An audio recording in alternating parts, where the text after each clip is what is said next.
Anak saya tidak boleh dipilih jadi khalifah. Begitu Umar bin Khattab. Anak saya boleh jadi tukang pilih, tidak boleh dipilih. Begitu. Jangan mentang-mentang bapaknya presiden terus anak jadi wali kota, mantu jadi wali kota. Paham kalian? Ini sejarah Islam, ini direkam ini. Kalau salah boleh diprotes, betul nggak? Ini ngaji kita nggak sembunyi-sembunyi, kita ngaji. Kita bukan aliran sembunyi-sembunyi di kamar, ya kan? Bisik-bisik ngaji. Ini direkam, didengar seluruh dunia ini. Yang ceramah ini wakil sekjen Majelis Ulama Indonesia 10 tahun. 2 periode masih, sampai sekarang masih. Belum berhenti. Kan cerita. Saya cerita politik hari ini, tapi politik Islam. Sejarah yang pernah berlaku di negeri Islam. Betul? Perlu nggak? Perlu nggak? Ya biar kita jangan dibodoh-bodohi.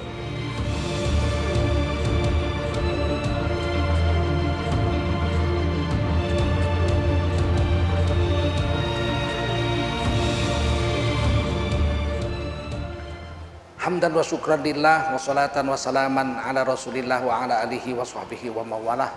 Allahumma salli ala nabiyyina Muhammadin wa ala alihi wa sahbihi ajma'in. Amma ba'du, qala Allah ta'ala fi kitabihil karim, a'udzu billahi minasy syaithanir rajim. Bismillahirrahmanirrahim. Wa huwal ladzi ja'alakum khalaifal ardi wa rafa'a ba'dakum fawqa ba'din darajatin liyabluwakum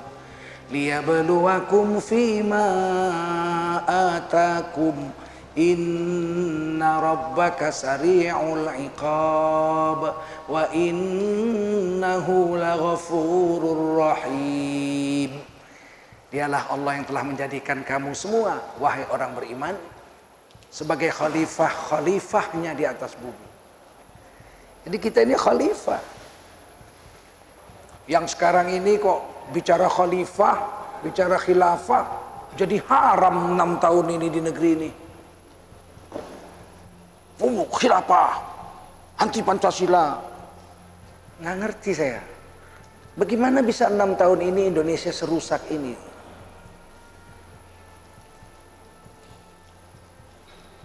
Yang dipanggil Allah sebagai khalifah itu pertama Nabi Adam.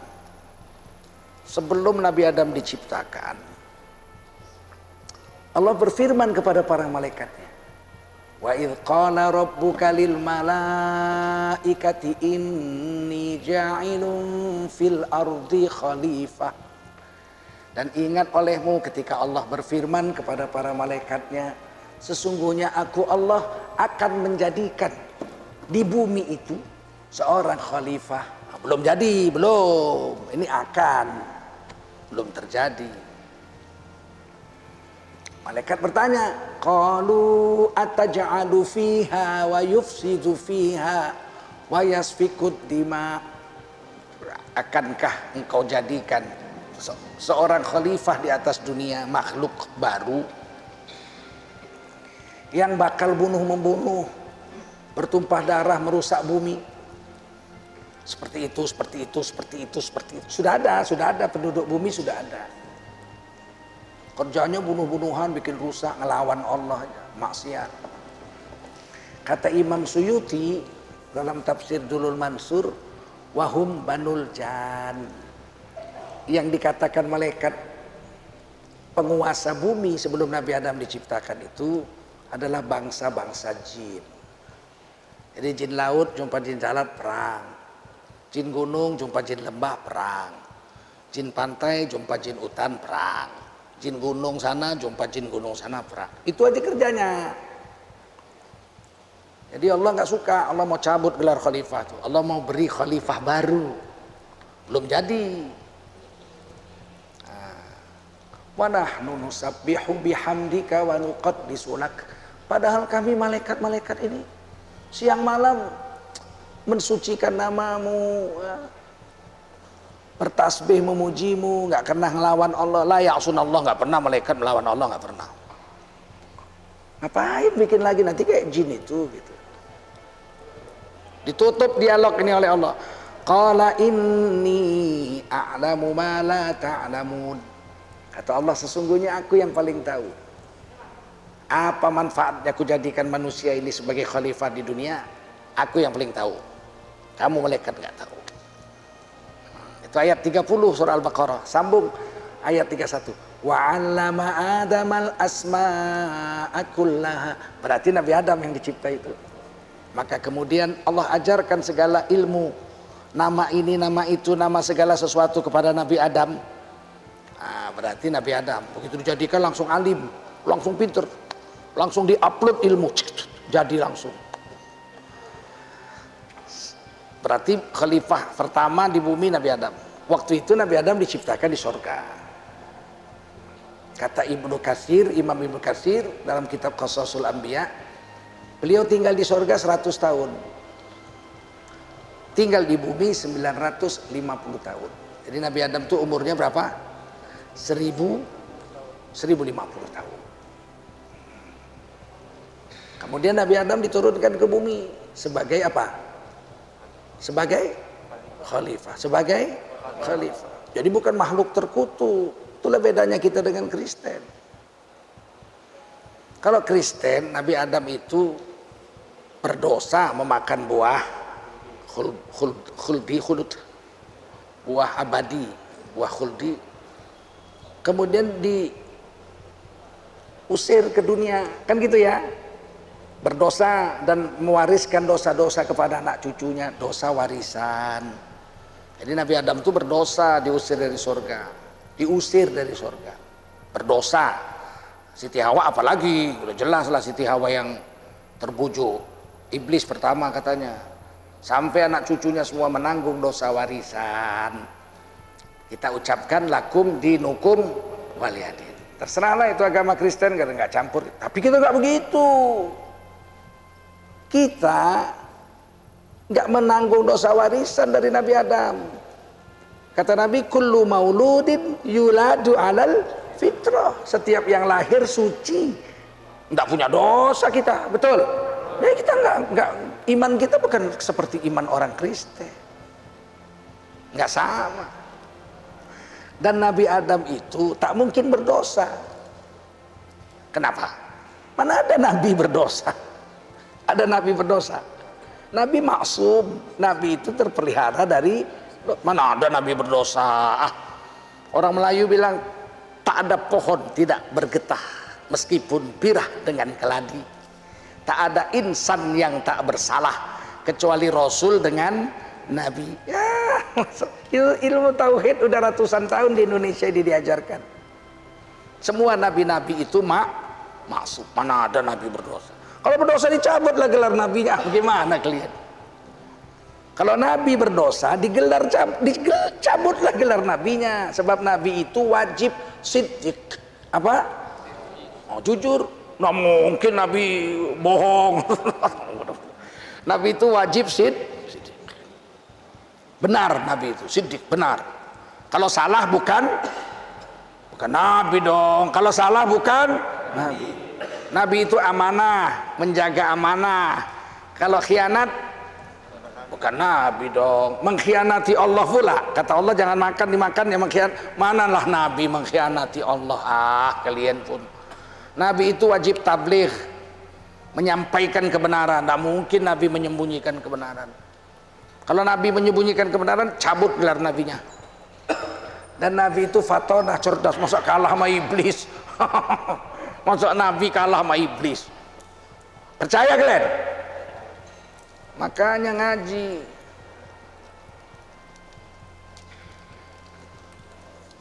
Kenapa dimakan Nabi itu buah? Kenapa dimakan Nabi Adam? Karena kalau nggak dimakannya nggak jadi khalifah dia di bumi. Bagaimana sih? Kan beliau diciptakan di sorga, betul?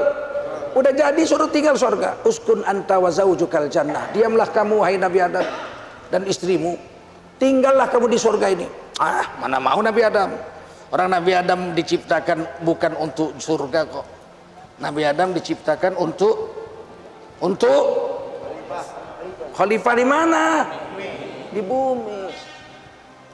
Dan Nabi Adam wajib tabligh, menyampaikan kebenaran. Dia untuk dunia kok disuruh tinggal surga. Itulah Nabi Adam mau tunjukkan sama malaikat dia cerdas, fatonah, dimakan.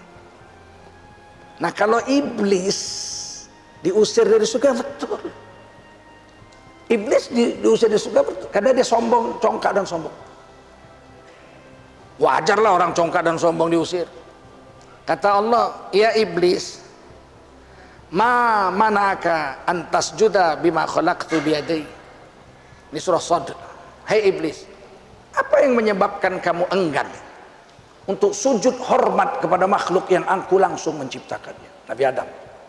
Apa kata iblis? Qala iblis, kata iblis, ana khairum minhu, aku lebih baik dari Nabi Adam. Khalaqtani min nar wa khalaqtahu min tin. Kau ciptakan aku dari api dan kau ciptakan dari tanah dia. Dia dari tanah, aku jadi api, lebih baik aku, ngapain pula aku hormat sama dia? Aba wastakbar, congkak dan sombong iblis, wa kana minal kafirin, jadilah dia kafir, diusir, wajarlah. Apa kata Allah dalam surah Al-A'raf? Ukhruj minha, fakhruj minha, keluar kau dari surga itu. Diusir. Fa innaka rajim, sesungguhnya kau terkutuk. Iblis keluar dari surga, diusir dan terkutuk. Nabi Adam enggak, sampai gondol enggak dapat kalian dalilnya. Nabi Adam diusir terkutuk, ada? Ada. Orang dia mau menjalankan perintah Allah jadi khalifah di dunia kok dikutuk. Kalau iblis diusir dan terkutuk sampai hari kiamat, Nabi Adam enggak. Lihat hadis Bukhari, khairul yaumi tola'at alaihi syamsu yaumul jumu'ah. Hari terbaik yang pernah disinari matahari dari dulu sampai kiamat adalah hari Jumat. Kenapa? 4 alasan jadi bikin Nabi. Ini hadis Bukhari. Fihi khuliqa Adam. Hari Jumat hari terbaik karena Nabi Adam diciptakan di hari Jumat. Wa fihi udkhilal jannah. Hari Jumat hari terbaik. Di hari itu Allah memasukkan Nabi Adam ke surga. Berapa tahun? Berapa tahun? 100 tahun. 100 tahun. Wa fihi ukhrija minha. Dan pada hari Jumat yang agung itu Nabi Adam diturunkan ke bumi. Hari terkutuk apa hari agung? Nabi Adam turun ke bumi hari terkutuk atau hari agung? Jadi kalau dibilang Nabi Adam terkutuk, berdosa, terusir, siapa yang bilang itu? Bahaya ini ngaji-ngaji begini nih. Maka ngaji itu harus pakai kitab. Saya sebuti kitabnya semua. Saya sebuti kan, supaya kalian bisa rujuk. Mana tahu di kampung kalian ada guru yang bisa baca kitab Arab, tinggal tanya, ambil kitabnya baca, kalian dengar. Begitu ngaji itu. Bukan katanya begitu, bukan begitu. Sekarang saya tanya, Nabi Adam jadi apa diturunkan ke bumi? Khalifah. Khalifah itu wakil Allah untuk menjalankan agama dan mengajarkan agama. Itu khalifah. Kalau enggak mengajarkan agama dan tidak beragama, bukan khalifah itu. Mana ada khalifah ngelawan Allah? Kata Allah, aku Esa, la ilaha illa ana. Dibilangnya Tuhan beranak. Mana khalifah itu begitu? Fir'aun khalifah apa enggak? Kenapa dia enggak khalifah? Menentang Allah. Nabi Musa khalifah atau enggak? Khalifah. Kenapa? Taat sama Allah. Dari mana kita tahu nanti orang yang taat itu khalifah? Kita lihat tadi di surah Al-A'raf yang saya baca tadi. Wa huwallazi ja'alakum khalaifal ardh. Dialah Allah yang telah menjadikan kamu semua, hai orang beriman, menjadi khalifah-khalifah Allah di muka bumi. Khalaifah jamak dari kata khalifah. Khalaif. Dialah Allah yang telah menjadikan kamu para khalifahnya. Siapa di situ kamu? Orang beriman. Nggak mungkin orang kafir khalifah. Paham? Mungkin itu orang kafir jadi khalifah. Ada orang kafir jadi khalifah? Boleh? Nggak boleh. Nggak boleh. Apakah khalifah atau pemimpin itu diangkat Allah atau dipilih manusia? Dua-duanya boleh. Nabi Adam diangkat Allah, betul. Kita boleh milih? Boleh. Bolehkah kita memilih pemimpin kita? Iya boleh. Siapa yang nyuruh? Allah. La tattakhidul kafirina awliya min dunil mu'minin. Hei kamu orang beriman, jangan kau pilih pemimpinmu dari golongan kafir. Kalau masih ada orang beriman, berarti dipilih. Paham? Kutanya dulu, Abu Bakar khalifah apa enggak? Dipilih apa enggak? Dipilih di Saqifah Bani Sa'idah. Siapa yang milih? Muhajirin dan Ansor. Khalifah Umar khalifah atau bukan? Siapa yang milih? Abu Bakar Siddiq yang milih. Abu Bakar Siddiq. Kalau aku mati, Umar gantinya. Semua taat. Kalau sekarang pasti dibilang diktator itu. Diktator Abu Bakar. Dia mati disuruhnya Umar jadi khalifah. Nggak boleh rakyat milih. Kenapa semua rakyat nerima? Sayyidina Utsman nerima, Sayyidina Ali nerima, Tolha, Zubair, semua ulama-ulama zaman itu, Mu'az bin Jabal, Abdurrahman bin Auf, semuanya setuju Khalifah Umar jadi khalifah, padahal yang ngangkat cuma Abu Bakar aja yang milih. Jawabnya, karena yang memilih kaliber Abu Bakar, sedangkan yang dipilih kalibernya kaliber Umar. Paham? Paham? Kalau yang dipilih Sayyidina Abu Bakar waktu itu Abu Sofyan, mungkin nggak mau orang. Tapi yang dipilih Umar, kata Nabi, andai kata ada Nabi setelah aku. Tapi tidak ada Nabi setelah aku, kata Nabi. La Nabi ba'da. La Nabi ba'di. Setelah aku nggak ada Nabi, kata Nabi. Andai kata ada, maka Umar bin Khattab lah Nabi. Wah, bukan main-main. Itu hadis sahih itu. Bahkan hadis Bukhari bilang, kalau Umar bin Khattab berjalan di satu jalan, maka setan menghindar, nggak berani papasan dengan Khalifah Umar. Kena bayangan Umar bin Khattab aja menjerit setan. Tahu kalian? Kalau kita, itu hadis Bukhari itu. Tidaklah Umar bin Khattab berjalan satu jalan, maka setan menghindar, nggak berani berpapasan dengan Umar. Ketika Umar bin Khattab mau wafat, udah diputus-putusin di ususnya, ditikam Abu Lu'lu, lagi sholat, seram, keputusan usus. Dites Umar bin Khattab, minum air keluar air, minum susu keluar susu, bocor ususnya udah. Kata Sayyidina Umar, saya nggak bertahan lama, ntar lagi mati, berapa hari lagi mati. Maka saya mau bentuk majelis syura, majelis musyawarah. Kalau aku mati nanti mereka yang mimpin, yang memilihkan pemimpin. Jadi dipilih pemimpin itu. Kalau aku mati nanti penggantiku dipilihkan oleh syura. Kalau kalian semua milih nggak mungkin. Kekuasaan Islam waktu itu sudah sampai ke Syam. Romawi udah kalah zaman Umar bin Khattab. Parsi udah tumbang. Superpower dua waktu itu. Romawi Parsi sudah dikuasai Umar. Kekuasaan Islam udah sampai Mesir. Terlalu luas, nggak mungkin milih semua. Maka kata Umar bin Khattab, saya angkat tim pemilih khalifah. Yang pertama, Sayyidina Utsman, menantu Rasulullah. Yang kedua Ali bin Abi Thalib. Sayyidina Ali menantu Rasulullah. Yang ketiga Zubair. Zubair paman Rasulullah. Sebab Zubair itu, Zubair Al-Awwam radhiyallahu anhu kawin dengan Sofiyah binti Abdul Muthalib. Berarti Zubair Al-Awwam itu pamannya Nabi dong, betul? Kan istri Zubair Al-Awwam radhiyallahu anhu Sofiyah binti Abdul Muthalib, bibinya Nabi. Kemudian Tolha, sepupu Nabi. Kemudian Abdurrahman bin Auf, saudara sesusuannya Ibunda Aisyah, saudara susuan Roto'ah. Ini orang-orang yang mula-mula masuk Islam nih. Orang-orang yang mula-mula masuk Islam, awalun. Baru kata Umar bin Khattab, dari generasi muda anak saya Abdullah bin Umar. Nggak ada yang bantah satupun.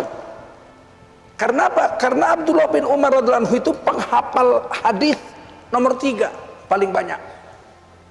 Nomor 1 Abu Hurairah, nomor 2 Anas bin Malik, nomor 3 adalah Abdullah bin Umar bin Khattab radhiyallahu anhu. Nggak main-main ini orang. Tapi dengan syarat.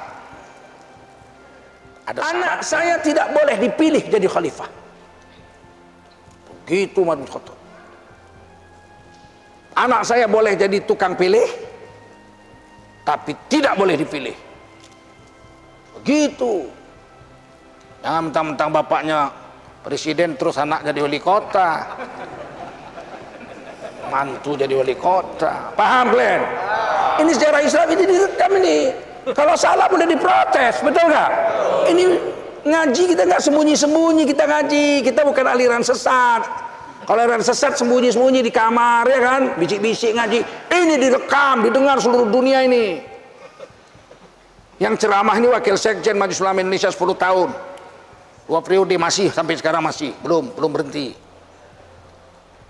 Kan cerita, saya cerita politik hari ini, tapi politik Islam, sejarah yang pernah berlaku di negeri Islam, betul? Perlu nggak? Perlu nggak? Ya biar kita jangan dibodoh-bodohi. Terpilihlah Sayyidina Utsman. Jadi Syuro memilih Utsman bin Affan. Seluruh rakyat setuju, nggak ada yang lawan. Oke, setuju. Ketika Sayyidina Utsman terbunuh, di demo dibunuh, dibacok, sedang baca Quran. Quran waktu itu cuma 6, bukan 6 jilid, sejilid setebel ini lebih. Kalau dibuka udah nyangkut pinggirnya, bikin jilid baru. Dulu kan kertas tebal-tebal, kalau dibuka udah nyangkut pinggirnya, dibikin jilid baru. 1 jilid itu bahasa Arabnya 1 juz. Apa? 1 juz. Quran dulu 30 jilid, maka disebut 30 juz. Dicetak hanya 6 kali 30 berarti 180 juz. 1 Quran 30 juz untuk khalifah, 1 Quran 30 juz untuk gubernur Madinah Mekah, 1 Quran 30 juz untuk gubernur Taif, gubernur Syam. Kan waktu itu sudah ada 6 kegubernuran, semua punya Quran 30 ikat, 30 juz. Saya udah lihat Quran aslinya itu, nggak berbaris, nggak bertitik. Tulisannya tidak berbaris, tidak bertitik. Gimana bacanya coba? Saya udah baca saya. Itulah rezekinya itu. Saya kan pernah ngaji di Mekah setahun. Saya jumpa itu Quran asli itu di Madinah.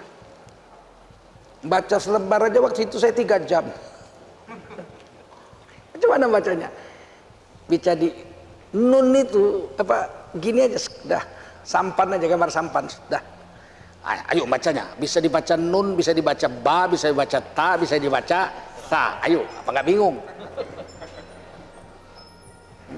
Udah tuh begini ya, dah. Bisa dibaca ha, bisa dibaca jim, bisa dibaca kha. Apa nggak pening kepala kalian bacanya itu? Setelah 300 tahun nanti baru ditambahi titik, ditambahi ba. Zaman Hajjaj bin Yusuf, meskipun dia zolim, Panglima Hajjaj bin Yusuf itu zolim, tapi dia berjasa membuat tim memberi titik pada Al-Quran, sehingga mudahlah bacanya. Dan beliau itu membela orang Islam luar biasa, meskipun dia zolim, kekuasaannya dia nggak mau diambil orang. Cara zolimnya bukan dibunuhinya orang, enggak. Dikumpulnya kan ulama-ulama dikumpuli ulama-ulama, dikasihnya makan. Udah makan, dia pidato. Saudara-saudara semua, yang kalian makan tadi itu barang haram. Itu kambing mati, nggak disembelih. Nah sekarang pulanglah kalian, doalah kalian, 40 hari nggak diterima doa. Makanya jangan rakus kalau jadi ustadz, jadi ulama tuh jangan rakus. Supaya doa kita makbul mustajab. Nggak takut lagi Hajjaj bin Yusuf pulang kalian. Udah nggak laku doa kalian. Udah kuracun. Tapi dia jangan main-main. Satu hari seorang wanita berdarah-darah merangkak ke depan pintu istana Hajjaj. Diberitahu ada perempuan dari India datang. Keluar Hajjaj bin Yusuf, di tangga itu dipegang tangannya sama perempuan ini, sudah merangkak sakaratul maut perempuan ini. Kata perempuan ini, Hajjaj, saya orang India, kami Islam sudah di sana beberapa kampung, habis kami dibunuhi orang Hindu. Hari ini aku ngadu, bereskan urusan ini, kau panglima. Matilah perempuan itu. Nggak nunggu hari, besok habis dihajarnya India itu. Diambilnya negara itu terus. Sampai sekarang jadi Pakistan, Islam 100% itu hampir. Nggak dikasihnya poin. Dia cinta pada kekuasaannya. Tapi ketika agama dan orang Islam dihina, habis dihajarnya.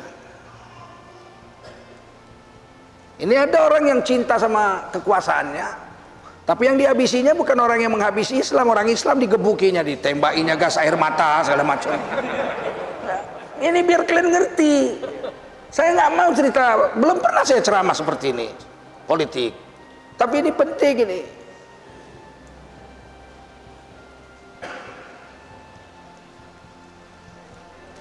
Dan untuk mendapatkan ilmu ini berat juga, banyak kitab yang harus dibaca. Saya memang kutu buku. Satu hari itu 3-4 jam biasa saya membaca. Lah, tafsir Qurtubi 1 bulan tamat saya. Lumayan lah, 22.000 halaman. Jadi memang hobi saya membaca itu, enggak, bukan urusan berat bagi saya membaca itu. Orang SD kelas 2 udah baca Kopi Inghu aku kok. Membaca itu memang hobi saya. Maka saya beritahu ini supaya kalian anak-anak muda ini, kan 90% yang hadir anak muda ini, supaya kalian cerdas.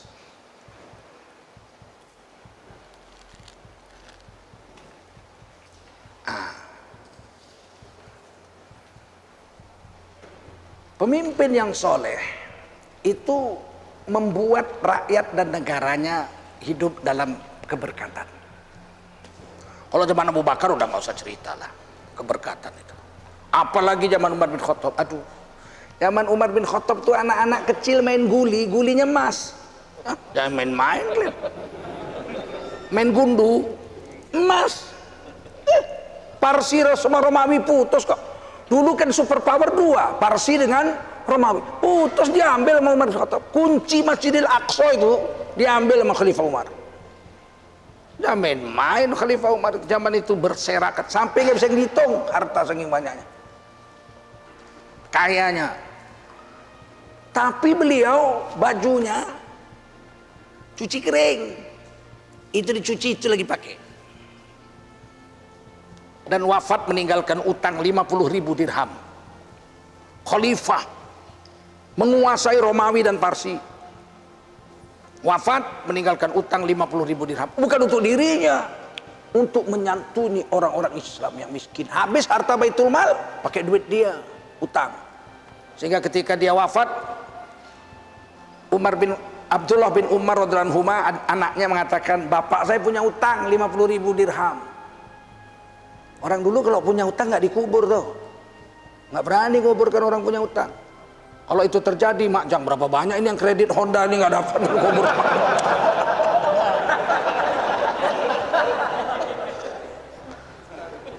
Rasulullah kalau orang mati ditanya dulu, ini orang ada utang nggak? Ada, kata Nabi, kalian sholatkan, saya tidak. Nggak mau Rasul. Kalian sholatkan, tapi saya tidak. Nggak mau Rasulullah menyolatkan orang yang punya utang. Nafsul mu'min mu'allaqah bidainihi hatta yuqda anhu. Ini hadis sahih Abu Dawud. Nyawa satu orang yang mati tidak diterima Allah dalam keridhaannya kalau masih punya utang sampai utangnya dibayar. Nabi nggak mau. Naik Sayyidina Ali, maju Sayyidina Ali. Ya Rasul, utang yang mati itu saya yang nanggung. Baru Nabi Allahu Akbar nyolatkan. Ditanggung sama Sayyidina Ali. Sayyidina Ali yang bayar. Maka Abdullah bin Umar pidato, saudara-saudara, bapak saya ini mau dikubur nih, khalifah nih, punya utang 30.000 dirham, bukan untuk dirinya, semua orang juga tahu. Berdiri satu orang, bagaimana kita jalankan ini? Saya kasih tidak, saya tidak mau menerima sedekah, kata Abdullah bin Umar.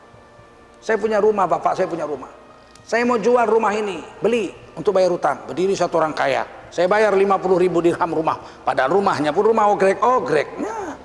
Rumah Umar bin Khattab bukan macam rumah menantu wali kota Medan.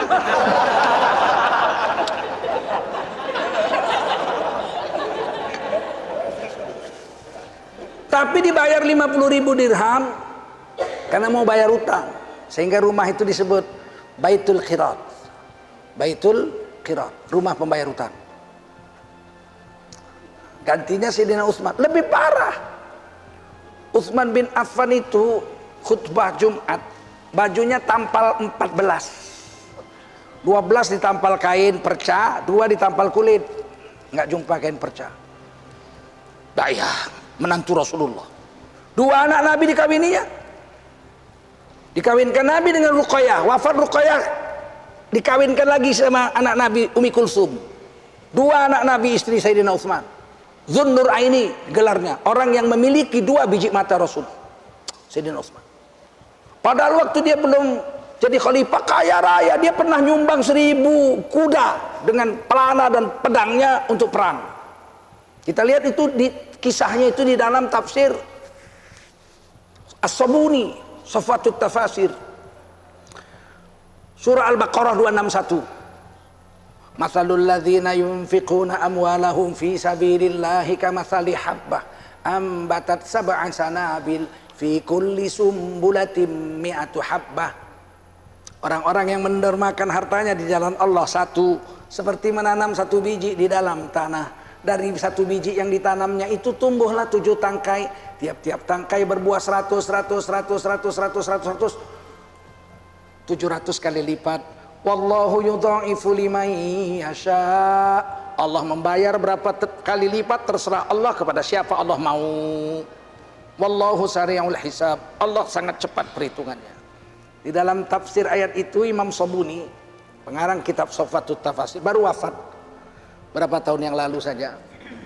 Dosen di Universitas Madinah, 3 jilid tafsir itu. Saya beli itu di Madinah tahun 96. Situ tulis, Sayyidina Utsman menyumbang 1.000 kuda dalam perang. Maka Rasulullah bertanya, berapa yang kau sumbangkan ini? 1/3 dari hartaku. Sulus min mali, 1/3 dari hartaku. 1.000 kuda berapa duit tuh? 1 ekor kuda sekarang 50 juta. Berapa? 5 miliar. Belum pedangnya, belum pelananya. Itu baru 1/3 duitnya itu. Kan 1/3 itu katanya. Nabi doa, ajarakallahu fima a'taita wa barakallahu fima abqaita. Itu hadis sahih, Bos. Makanya kita kalau nerima hadiah atau nerima zakat, saya jadi panitia zakat di Muhammadiyah itu lama, 7 tahun. Di Tanjung Sari, Setiabudi. Cabang Muhammadiyah 3 itu. Cabang pertama Jalan Kamboja, cabang kedua Jalan Demak, cabang ketiga Tanjung Sari. Tahun 51 berdirinya. Saya guru situ 6 tahun. Anak didik Muhammadiyah 6 tahun. Ini SD, tamat SD Muhammadiyah. IPM nih, Ikatan Pelajar Muhammadiyah, guru Muhammadiyah. Kalau kalian belah nih Muhammadiyah nih.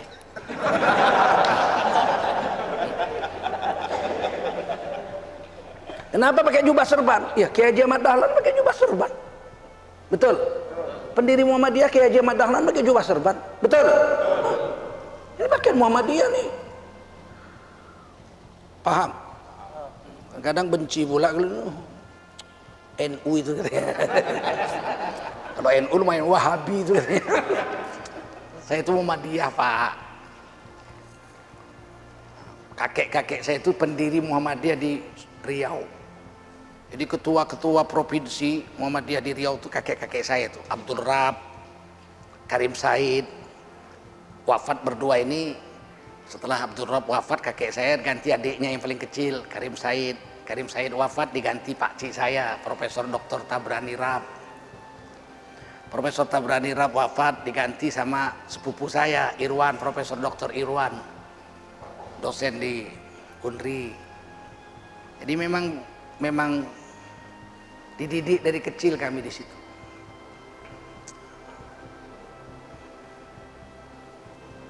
Saya dulu jadi panitia itu saya baca doanya. Jadi terima zakat, kita doa ajarakallahu fima ataita wa barakallahu fima abqaita. Itulah doa yang dibacakan Rasulullah ketika mendapat hadiah untuk perang dari Sayyidina Utsman bin Affan radhiyallahu anhu. Karangan kitab tafsir itu karangan Imam Sobuni. Nama kitabnya Safwatut Tafasir. Bayangkan, begitu jadi khalifah miskin, baju tampal-tampal. Sekarang kan terbalik, sebelum jadi pejabat nyerut kayu. Begitu jadi pejabat gak terhitung duitnya banyaknya. Iya, anaknya aja jual martabak miliaran. Gila nggak? Jual martabak 80 miliar duitnya, Pak. Bapak jadi tukang martabak aja 80 miliar, Pak. Capek Bapak ngitungnya itu. Astagfirullah. Aku tenang Pak aku begitu. Jadi itulah, mau pura-pura bodoh tak bisa.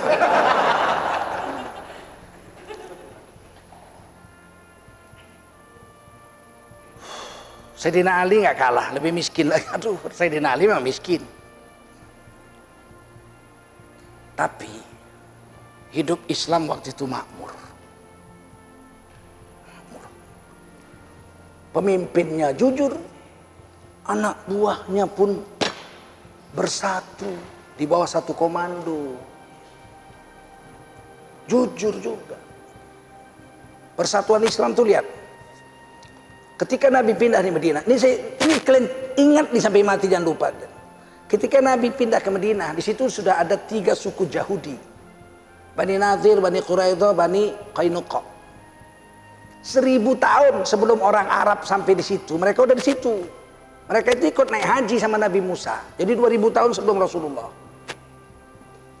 Mereka udah naik haji. Nah, pulang dari Mekah mau ke Palestina, singgah di tengah-tengah. Belum ada orang di situ, tapi airnya jernih, tanahnya subur. Nabi Musa pasang kemah di situ beberapa hari. Naik ke gunung bertanah merah. Naiklah 40 murid-murid beliau yang kuat-kuat, Nabi Yusa yang gagah-gagah naik. Kemudian Nabi Musa bilang, ini gunung surga. Ada 70 nabi sudah naik sini. Dari 313 rasul, 70 sudah naik, 124 ribu nabi. Sudah naik sini 70. Kemudian Nabi Musa turun. Kemudian Nabi Musa bilang, saudara-saudaraku, aku ini wahai kaumku tinggal di sini karena berharap aku menjadi nabi akhir zaman. Khotamun nabiyyin, penutup nabi-nabi. Aku doa berapa hari nggak diterima Allah. Nabi Musa kan kalimullah, bisa ngomong-ngomong sama Allah. Aku minta nabi akhir zaman, khotamun nabiyyin, nggak diterima sama Allah. Khotamun nabiyyin dari suku saudaramu, artinya dari Bani Ismail, bukan dari Israel. Maka ditolak. Aku doa lagi, Allah hidupkan aku sampai aku jumpa nabi itu, jadi aku umatnya nabi akhir zaman. Nggak diterima juga. Nabi Isa diterima. Nabi Isa minta jadi nabi akhir zaman, nggak diterima.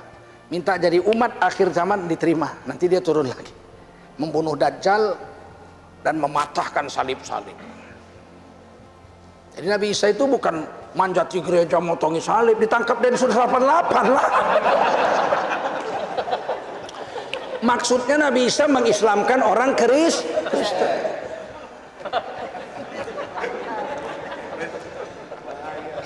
Makanya ayatnya beda Nabi Isa dengan Yahudi. Kristen dengan Yahudi itu ayatnya beda bunyinya. Coba kalian lihat di surah Al-Baqarah 120. Ini ngaji ya. Nah, kalau kalian mau protes habis ngaji boleh protes. Ini ngaji boleh protes. Dalam surah Al-Baqarah 120, walan tardha ankal yahudu walan nasara hatta tattabi'a millatahum. Yahudi itu tidak akan pernah ridho dari dulu sampai sekarang sampai besok sampai kiamat kepadamu hai Nabi Muhammad. Allah pakai lan, lam, nun. Lan itu dari dulu sampai sekarang sampai besok sampai kiamat tidak akan pernah. Tapi gitu Nasrani bertukar kalimatnya. Wala an-nasara, dan tidaklah pula orang Nasrani ridho kepadamu sampai kamu mengikuti agama mereka.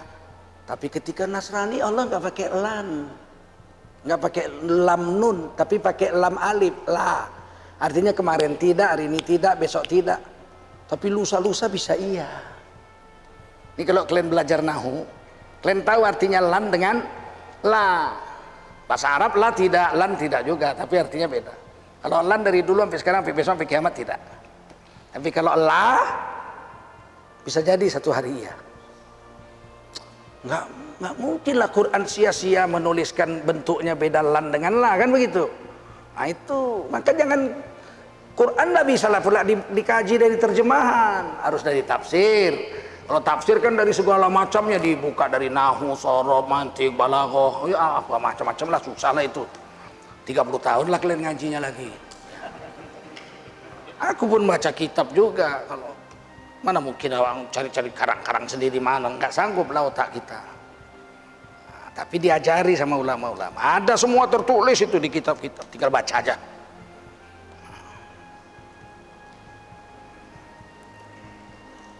Tinggallah di situ 3 bani nggak mau pulang, dua Bani Nadir dengan Bani Quraidah. Kalau begitu biarlah Nabi Musa, kami nggak mau pulang ke Israel, ke Palestina, dulu namanya Palestina. Oh, kami nggak mau, biar kami sini aja. Ngapain kata Nabi Musa? Sini nggak ada orang. Ya kami mau jumpa Nabi akhir zaman itu. Lama lagi, 2000 tahun lagi. Nggak apa-apa kalau kami nggak jumpa pun sama Nabi itu. Paling tidak anak cucu cicit kami nanti jumpa dengan Nabi itu dan menjadi pembela Nabi itu. Ya udah tinggallah. Tapi sayang ketika Nabi itu datang 2000 tahun kemudian. Falamma ja'ahum bil bayyinat. Surah As-Saff. Ketika Nabi itu datang kepada mereka membawa keterangan, membawa bukti yang nyata, qalu hadza sihrum mubin. Mereka mengatakan ini adalah sihir yang nyata. Kasihan, nunggunya 2000 tahun.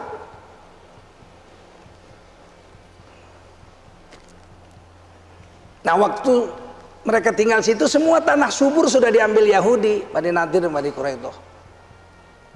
Datang belakangan Bani Qainuqa, datang pula Khaybar.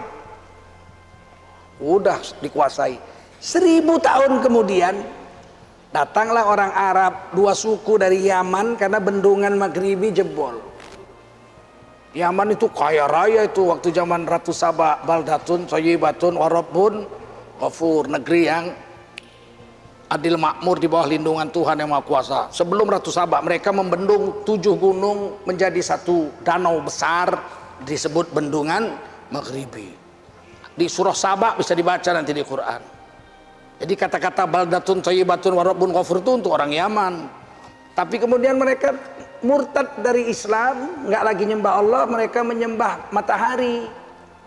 Dijebolkan Allah itu bendungan, miskinlah tandus, 2 suku pindah cari negeri baru yang lebih subur, 1 Bani Aus, 1 Bani Khadraj. Mereka singgah, dapatlah kota yang sudah ditempati Yahudi, sudah diberi namanya Yathrib. Tinggallah di situ Bani Aus dengan Bani Khadraj. Diadu domba 1000 tahun sama Yahudi, perang terus. Kadang-kadang mereka perang lawan Yahudi, kadang-kadang Yahudi perang lawan Aus, kadang-kadang Aus dengan Khadraj diadu domba.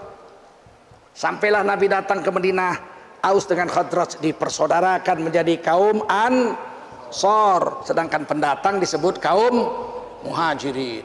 Ini kisahnya nih, ikuti terus ini cerita nih, jangan ngelamun, nanti nggak dapat kamu. Nah, ketika Nabi datang udah jumpa Yahudi. Udah ada Yahudi situ. Nabi buat perjanjian. Jadi Nabi itu berpolitik. 57 pasal, 52 pasal Traktat Madinah. Tanda tangan semua suku situ, Yahudi, Aus, Khadraj, orang-orang Islam yang pendatang, Nabi tanda tangan Muhajirin, dan orang-orang yang belum Islam itu. penduduk Madinah yang Nasrani teken semua. Namanya Traktat Madinah, perjanjian Madinah. Kita bersaudara, satu, sama-sama manusia, boleh dagang, boleh semua, tapi agama urus masing-masing. Lakum dinukum waliyadin. Kalau Madinah diserang, siapapun yang menyerang, seluruh orang Madinah bersatu, wajib melawan itu. Tapi ternyata kemudian Yahudi mengkhianati Rasulullah Sallallahu Alaihi Wasallam. Ketika kita diserang oleh Quraisy, 10.000 pasukan dalam perang Ahzab, kita nggak dibantu, malah Yahudi bantu Quraisy. Akhirnya ketika kita menang perang karena kita bikin paret, mereka nggak bisa masuk, kita nggak bisa keluar. Akhirnya datang hujan salju, mereka bermatian, mereka bubar, diusir Nabi lah orang-orang Yahudi itu dari kota Madinah. Sampai kiamat nggak boleh datang lagi ke kota Madinah. Nah, ketika zaman Umar bin Abdul Aziz radhiyallahu anhu, ini cucunya Sayyidina Umar bin Khattab, jadi khalifah. Beliau tuh pernah jadi gubernur. Ketika beliau jadi gubernur Madinah, gajinya 50.000 dirham. Islam sudah kaya zaman mereka. Romawi Parsi udah sama kita, India sudah sama kita, Spanyol udah sama kita, Eropa. Gajinya 50.000 dirham jadi gubernur. Singkat cerita dia diangkat jadi khalifah. Begitu beliau jadi khalifah, hari pertama keputusannya apa? Menurunkan gaji khalifah dari 50.000 menjadi 5.000. Ah, kurasa nggak ada lagi orang kayak gini ya. Nah, yang ada sekarang BPJS naik. Diturunkan Mahkamah Agung tetap naik. Wah, macam mana mau berkat negeri ini? Istrinya bilang, "Bang," gitu ya bahasa kita. Dulu waktu gubernur abang 50.000 gaji abang. Malah udah jadi khalifah malah 5.000. Dulu aku jadi gubernur yang menetapkan gaji khalifah. Aku nggak bisa ngelawan. Duit terima bagi-bagi sedekah-sedekah. Tapi sekarang aku khalifah, aku yang menentukan gaji. 5.000 cukup. Begitulah. Dan istrinya nggak ngamuk pula, ceraikan aku, nggak begitu pula. Kalau bini kita langsung. Bininya istri Khalifah Umar bin Abdul Aziz, wanita solehah di zaman itu, anak raja. Sebelum Umar bin Abdul Aziz jadi khalifah, bapaknya kaya raya dia, emas permatanya nggak tanggung-tanggung, kayanya istri Umar bin Abdul Aziz.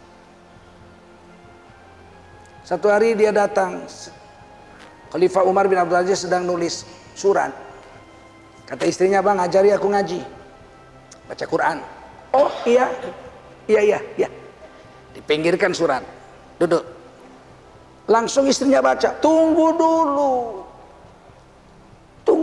jangan buru-buru." Dihidupkan lampu satu lagi, 2 lampu hidup. Udah hidup 2 lampu, lampu yang tadi dimatikan, pakai lampu yang baru. Sekarang kau ngaji. Istrinya bilang, "Sama aja ya bang, itu lampu kita punya, yang ini pun lampu kita punya, mesti ditukar. Lampu ini kita punya, lampu ini kita punya, tapi ini minyaknya dibayar uang negara. Aku pakai untuk nulis surat negara, pakai lampu ini minyaknya negara. Kau kan bukan pegawai negeri kau. Kau mau ngaji kan, ya urusan pribadi, ya pakai lampu yang ini, minyaknya duit gajiku yang bayar." Kurasa nggak ada lagi kayak gitu. Ini bukan dongeng ini kisah untuk ditiru, betul? Adakah orang seperti ini? Ada, saya tahu ada. Siapa? Satu di antaranya Muhammad Nasir, Ketua Partai Masyumi, Majelis Syura Muslimin Indonesia, yang dipenjarakan Bung Karno. Dibubarkan Bung Karno Partai Masyumi tahun 1960. Padahal mereka ini, Masyumi ini pemenang pemilu pertama tahun 1955. 58 kursi MPR, konstituante namanya. PNI-nya Bung Karno 58 kursi. Partai ketiga Partai NU Nahdlatul Ulama 30 kursi. Keempat Partai PKI 28 kursi. Partai pemenang pemilu, Perdana Menteri Republik Indonesia Muhammad Nasir. Beliaulah yang mengembalikan Republik Indonesia Serikat menjadi Republik Indonesia kembali. Udah sempat menyeleweng. Indonesia ini zaman Bung Karno udah sempat menjadi Republik Indonesia Serikat, RIS, federal kayak Amerika. Padahal di undang-undang dasarnya Negara Kesatuan Republik Indonesia. Kenyataannya Republik Indonesia Serikat tahun 49 tahun 50. Muhammad Nasir waktu itu Perdana Menteri Republik Indonesia. Kalau federal Perdana Menteri, nggak presiden. Kayak India, Amerika, itu kan, itu negara federal tuh. Perdana Menteri, presiden nggak punya apa-apa. Berjalanlah Muhammad Nasir keliling Indonesia, membawa surat namanya mosi integral, mosi integral, supaya Indonesia kembali menjadi NKRI. Aceh didatangi semua, teken semua, karena yang datang Muhammad Nasir. Kalau yang datang Bung Karno nggak mau. Bab kita udah merontak semua. Aceh sudah berontak, Kartosuwiro Jawa Barat sudah merontak, udah karena nggak digaji. Pegawai negeri sama tentara nggak dikasih gaji sama Bung Karno. Mau makan apa? Berontaklah semua. Duit nggak ada, pusat nggak punya duit. Dibikinlah Republik Serikat, masing-masing daerah bayar gaji sendiri. Paham? Paham kalian itu? Ini anak-anak muda ini biar tahu. Muhammad Nasir lah yang membuat mosi integral. Akhirnya tahun 1950 atas jasa Muhammad Nasir, Ketua Partai Masyumi Majelis Syuro Muslim Indonesia, Indonesia kembali menjadi NKRI. Dan ini sejarahnya dibenam aja, ditanam supaya kalian nggak pernah tahu ada jasa orang-orang hebat, dan itu dipenjarakan. Tahun 60 dipenjara semua itu. Buya Hamka, Muhammad Nasir, Safruddin Prawira Negara. Safruddin Prawira Negara ini adalah Presiden Darurat Republik Indonesia. Dipenjara. Waktu Bung Karno ditangkap Belanda dengan Hatta di Jogja, ditangkap. Maksudnya supaya Indonesia bubar. Bung Karno bikin telex.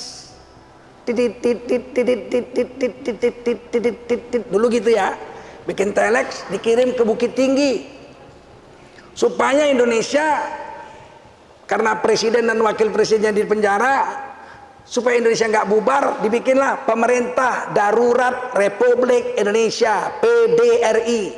Presidennya Safruddin Prawira Negara, wakil presidennya adalah Mr. Tengku Haji Muhammad Hasan, Gubernur Sumatera pertama. Mr. Haji Muhammad Hasan orang Aceh. Hampir setahun Safruddin Prawira Negara dengan Mr. Tengku Haji Muhammad Hasan jadi Presiden Darurat Republik Indonesia. Setelah Bung Karno dibebaskan, perjanjian Medan Bundar sudah terjadi, perjanjian Renville terjadi, yang mimpin Muhammad Rum. Muhammad Rum juga dipenjarakan Bung Karno tahun 60. 4 tahun 4 bulan.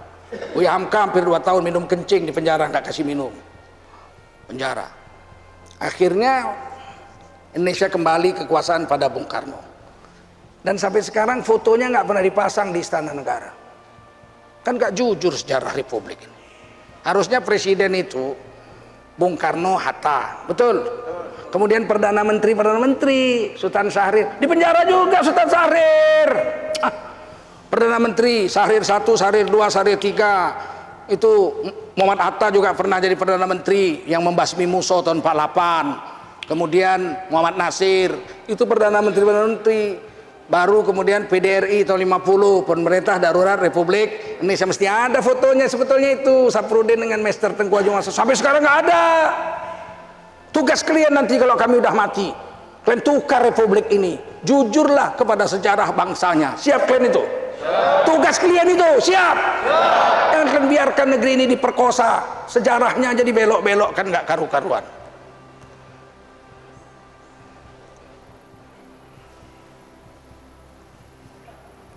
Minum aku dulu.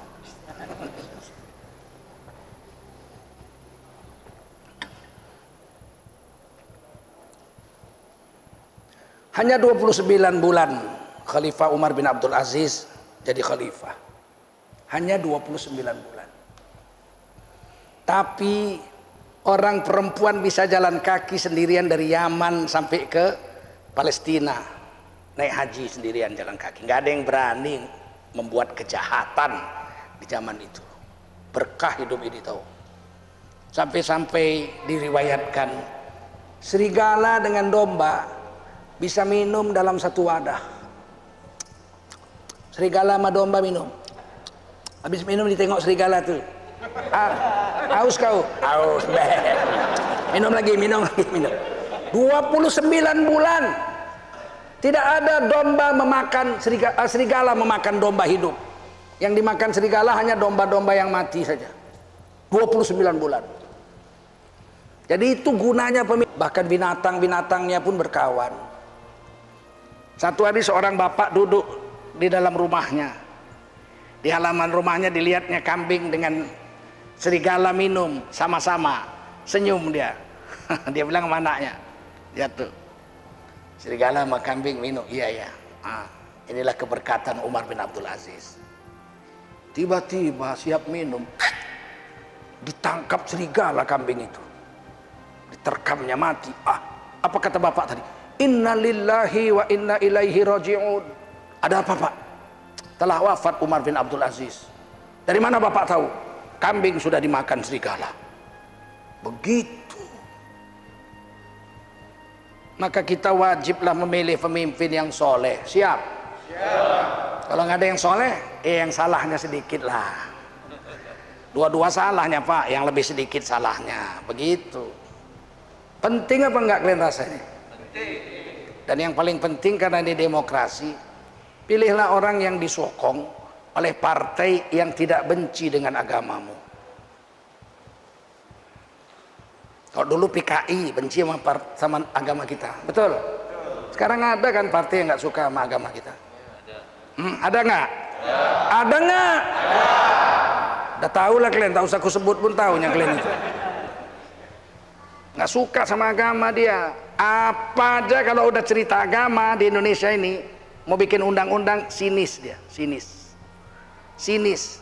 walk out, dibikin undang-undang pornografi dia keluar, nggak mendukung. Undang-undang pendidikan karena ada pendidikan agama pasal 12A dia keluar. Udah memang begitu bawaannya.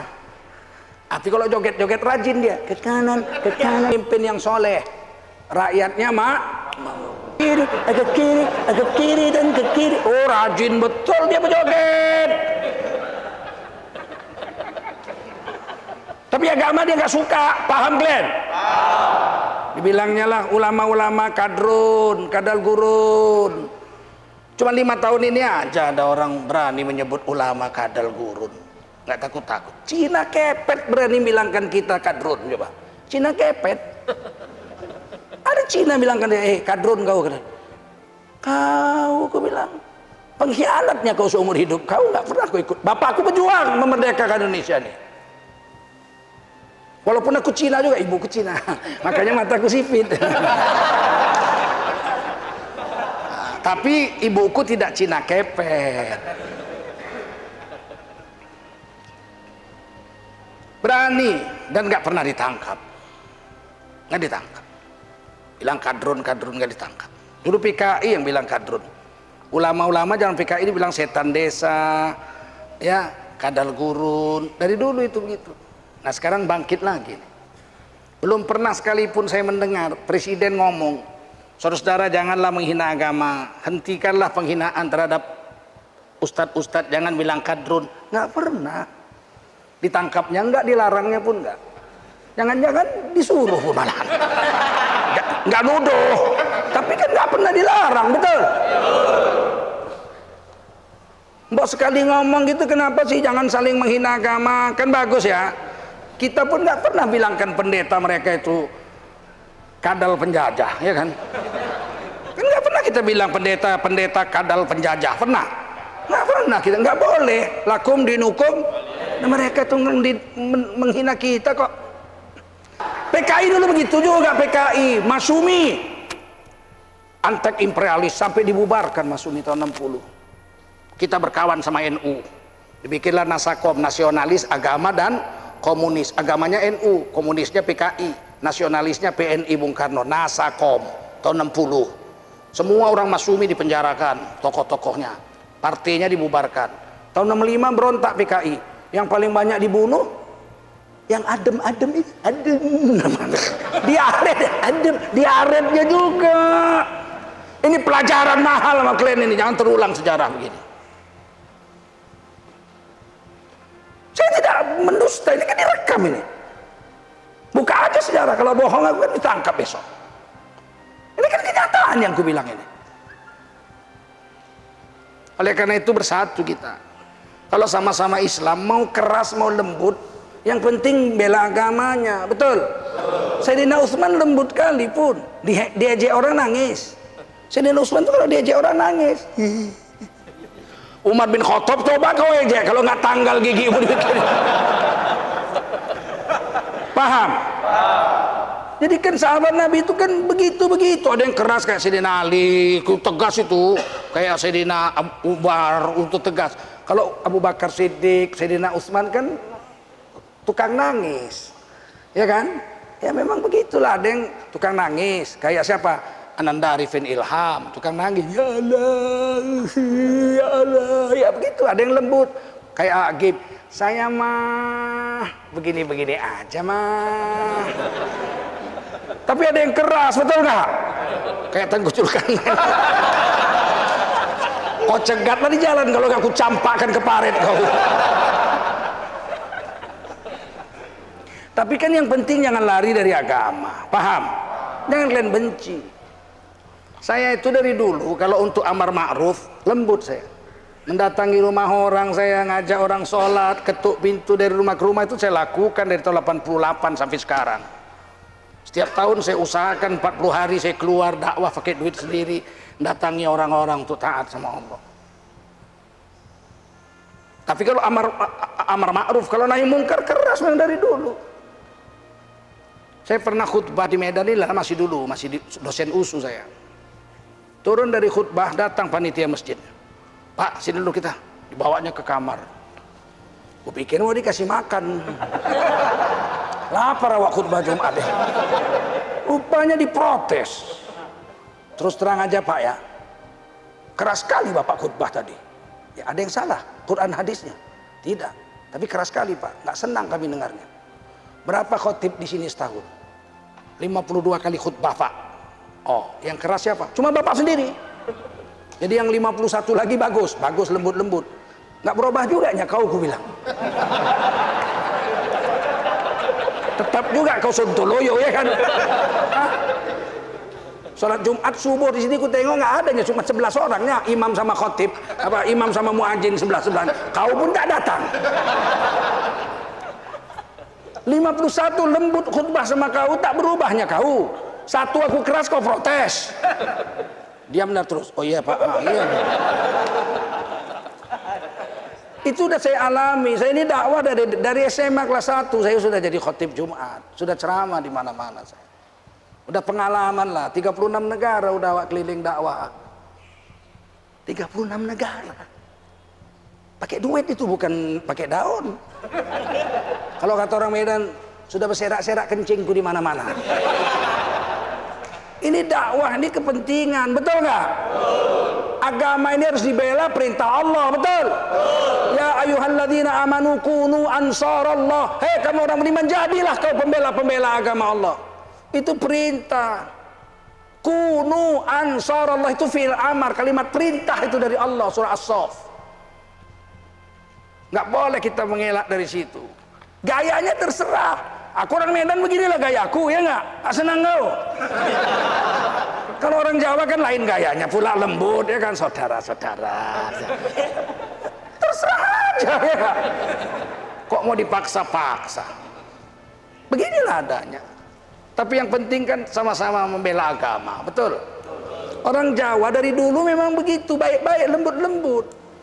Supaya orang mau masuk Islam dibikinnya nyanyi-nyanyi. Ler iler, ler iler. Ikut orang nyanyi-nyanyi masuk Islam. Kalau orang Indonesia, orang Medan mana ada, orang Aceh nggak ada. Masuk Islam kau. Ngucap kau asyhadu an la ilaha illallah asyhadu anna muhammadar rasulullah. Memang nggak pandai kita begitu-begitu, betul? Maka mana ada nyanyi-nyanyi di sini, ada nyanyi-nyanyi. Sluku, batok, elah, elu. Itu cara orang Jawa mengislamkan orang Jawa, betul? Kita mana ada? Hah? Ada kita? Nggak ada kita begitu. Biarlah dengan cara-caranya. Nyatanya kan kita 90% Islam juga di sini, betul?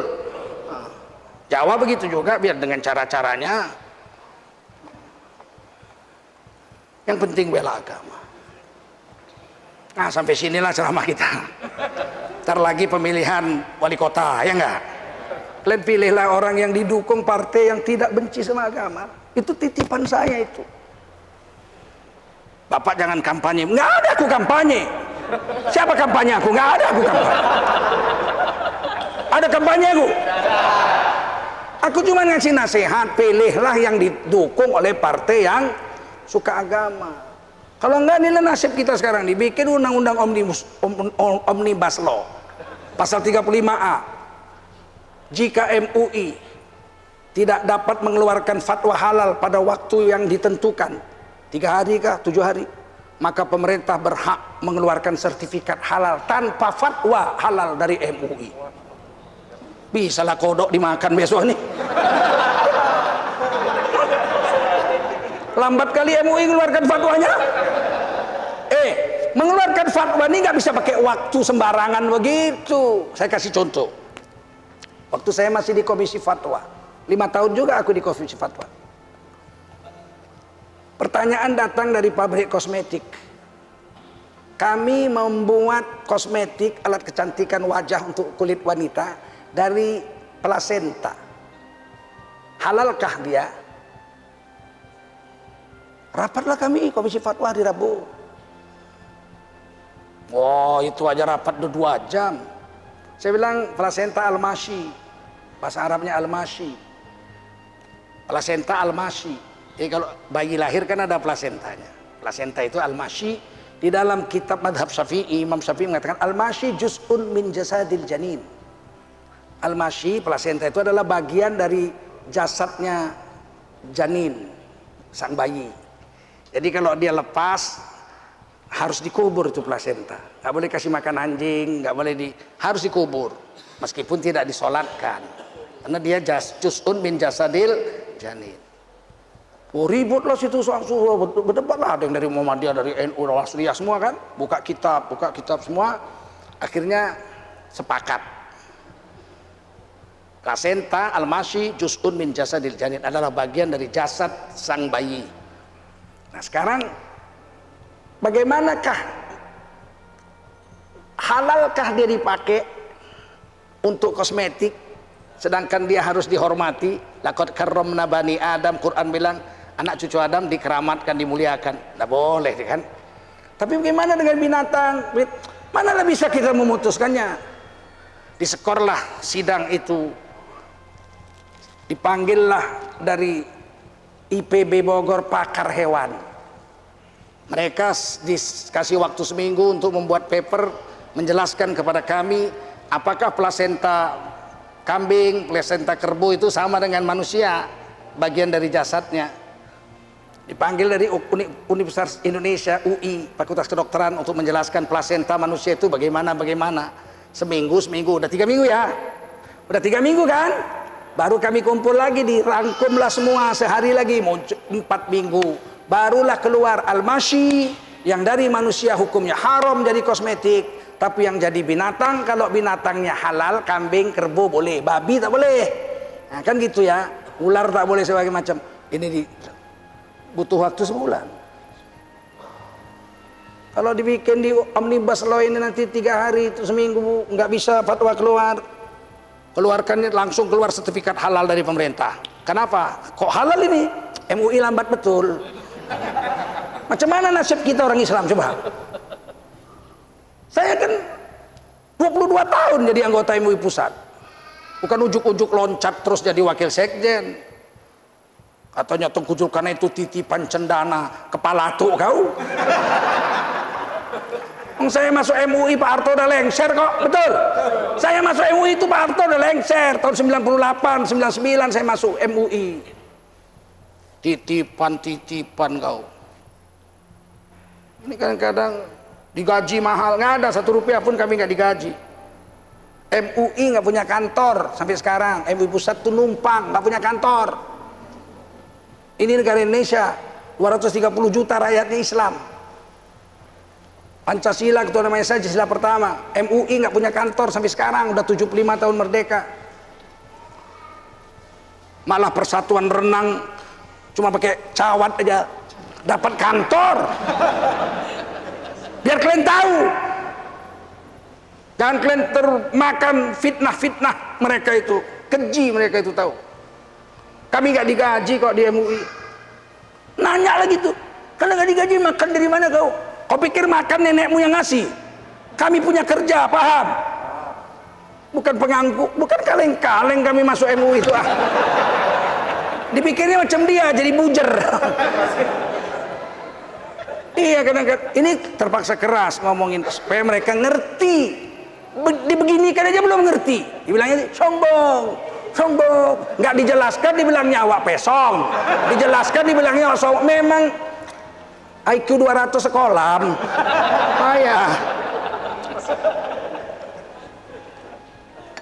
Dituduhnya MUI korupsi dana halal, dana sertifikat halal, korupsi. Kalau MUI korupsi dana halal, ketua umumnya sekarang jadi wakil presiden. Berarti kan Pak Jokowi mengangkat koruptor paling besar jadi wakilnya. Jadi jangan aku lah disalahkan. Kau korupsi dana sertifikat. Ya, ketua umumnya Pak Maruf Amin kok aku kau tuduh. Memang IQ 200 tapi sekolah menjadi susah. Kalau kami mau jadi penjilat, udah duluan kami lah kaya daripada orang itu, betul? 10 tahun aku jadi wakil sekjen MUI. Kau pikir nggak pandai aku menjilat? Cuman jijik aku ya.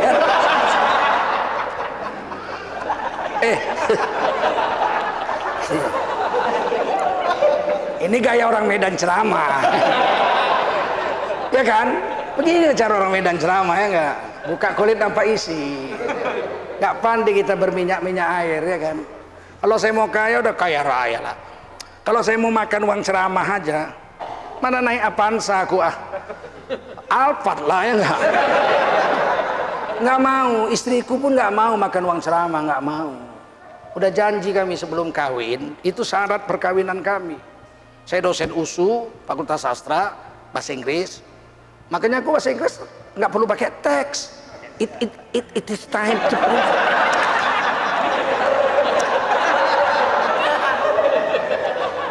Istriku insinyur teknik kimia, USU. Skripsinya aja segini tebalnya, aku yang ngetik, makanya aku tahu. Oh, segini tebalnya, 900 halaman skripsinya. Setebal Omnibus Law itu. Aku nengok undang-undang Omnibus Law. Teringat aku skripsi, aku yang ngetik, istri. Kalau diupahkan orang nggak mau, mahal. Kadang kan kalau kimia itu kan CO2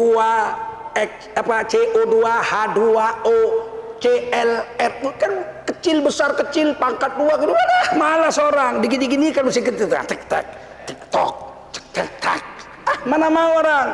Kalau bahasa Inggris cepat aja tek 10 jari pun tek. Kalau X pangkat 2 kali Y kurang 2 alfa tambah beta, apa nggak mampus ngetiknya itu. Aku bilang sama istriku, udah aku yang ngetik. Aku yang ngetik, yang penting kau cepat tamat. Begitu. Janji itu, boleh kita kawin bang. Kami nggak pacaran kami. Ibuku yang menjodohkan. Adik saya kawan kuliahnya. Bang, abang belum kawin, udah umur 27. Iya ya, aku bilang. Oh, nggak pernah pacaran saya. Kalau saya pacaran, adik saya dipacari orang. Adik saya 4 perempuan, 2 kakak saya, 6 perempuan. Kalau saya pacaran, pastilah kakak saya dipacari orang. Makanya aku nggak pernah pacaran. Malam minggu di rumah aja aku. Siapa yang berani? Datang orang ke rumah aku, kawan yang ngomong. Ya. Kakaknya mana? Kakakku dalam, lah pula kau datang sini. Kalau kau mau ambil kakakku, kawin dia gak? Lamar, jangan kau bawa. Bukan pisang es lilin mak, kelapa muda, Belum dikawin, mama dibawa-bawa. 27 tahun. Syaratnya apa kata istri saya? Jangan kasih makan aku uang ceramah. Oh siap, kan saya kerja. Maka saya sampai sekarang masih kerja. Meskipun pegawai negeri saya sudah pensiun, tapi saya masih kerja. Cari nafkah untuk istriku. Belum pensiun kalau dari swasta. Jadi orang itu kadang-kadang tidak berdaya di zaman demokrasi ini karena dia di-setir oleh partai yang menjadikan dia. Paham? Kau kan aku yang jadikan. Nah, sekarang proyek sama aku. Ini mau bikin, ini kau tanda tangan, ini bikin begitu ini. Makanya dibilang sama Mahfud MD, 92% pilkada dibiayai cukong. Itu yang bilang Menko Polkam loh. Bukan Tengku Zulkarnain yang bilang, kalau salah datangilah Mahfud MD. 92% pilkada dibiayai cukong. Datang Ahok, Presiden Jokowi tidak bisa jadi presiden kalau nggak ada uang dari pengembang perumahan yang ada di Jakarta. Itu yang ngomong mereka, ada jejak digitalnya bisa dilihat di Google sampai sekarang, belum hilang. Maka saya berpendapat, partai itu sangat menentukan siapa yang akan kita pilih untuk memimpin kita. Paham? Terakhir saya pesan, pantun Melayu. Kalau ada pisang awak, buat apa pisang lilin? Kalau ada orang awak, buat apa orang lain? Paham? Tapi Medan pisang awak dua-duanya. Nasution lagi dua-duanya. Maka kata nenek moyang kita, kalau dua-duanya pisang awak, pilihlah pisang yang masak di pohon. Jangan pilih yang di karbet. Karena walaupun kulitnya sama-sama kuning, tapi kalau yang di karbet dibuka, isinya kepet. Subhanallah bihamdihi, subhanakallahumma wa bihamdika, asyhadu an la ilaha illa anta astaghfiruka wa atubu ilaik. Subhana rabbika rabbil izzati amma yasifun, wa salamun alal mursalin, walhamdulillahi rabbil alamin. Wassalamualaikum warahmatullahi wabarakatuh. Ya Allah ya Basir, ya Sami'u ya Alim, ya Hayyu ya Qayyum bi rahmatika astaghfir.